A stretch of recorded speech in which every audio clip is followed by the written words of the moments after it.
আচ্ছা বলো তো, দীপকে এমন কী রেসিপি বানিয়ে খাওয়ালাম যার জন্য ও ঠিক এই রকম এক্সপ্রেশন দিল। প্রথমেই বলে রাখি, খুব ফাঁকিবাজি একটা রেসিপি, চলো দেখে নিই। ব্লিঙ্কিটে প্রথমে এনে নিয়েছি একটা ক্রিম চিজ, কিছুটা মৌরি, আর কিছুটা পোস্ত, আর কিছুটা আজওয়াইন, আর ধনেপাতা, লেবু।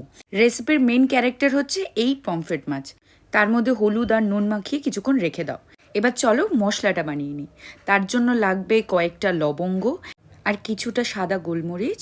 সাদা গোলমরিচের বদলে তোমরা কালো গোলমরিচও ইউজ করতে পারো। আর নিয়ে নেবো কিছুটা আজওয়াইন, আর নিয়ে নেবো মৌরি। এবার ভালো করে সেটা হামানদিস্তায় থেতো করে নেবে, খুব ভালো ফাইন না হলেও চলবে।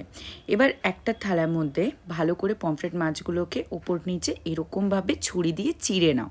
এবার ম্যারিনেট করার জন্য কিছুটা দই আর কিছুটা পেঁয়াজ, আদা, রসুন, লঙ্কা বাটা, আর জিরে গুঁড়ো, ধনে গুঁড়ো, আর একটু কাশ্মীরি লাল মির্চ, আর একটু লাল মির্চ, আর কিছুটা গোলমরিচের গুঁড়ো আমি অ্যাড করেছি। আর যেটা এই ম্যারিনেশনে না দিলেই নয় সেটা হলো এই ক্রিম চিজ। এই সময় আমি কোনো নুন ব্যবহার করিনি, তার কারণ হচ্ছে প্রথমেই আমি নুন হলুদ দিয়ে মাছটাকে মাখিয়ে রেখেছিলাম। আর দিয়ে দেবো একটা লেবু, আর দিয়ে দেবো হামানদিস্তায় গুঁড়ো করা সেই মশলাটা।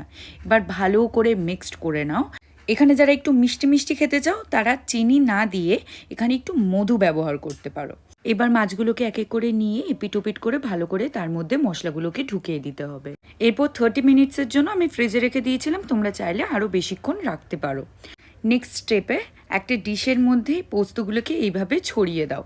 এরপর মাছগুলোকে বার করে পোস্তটাকে এপিট ওপিট করে মাছের দুপাশে লাগিয়ে দিতে হবে। তারপর একটা কড়াই নিয়ে তার মধ্যে কিছুটা তেল আর একটু বেশি পরিমাণে বাটার নিয়ে মাছগুলোকে খুব সময় নিয়ে আস্ত আছে ভেজে নিলে একদম চটজলদি আমাদের ক্লাসিক পমফ্রেট ফ্রাই একদম রেডি। আচ্ছা সবশেষে বলো তো, আমি কোন ইনগ্রেডিয়েন্টসটা দেখিয়েছি কিন্তু রান্নায় দিতে ভুলে গেছি?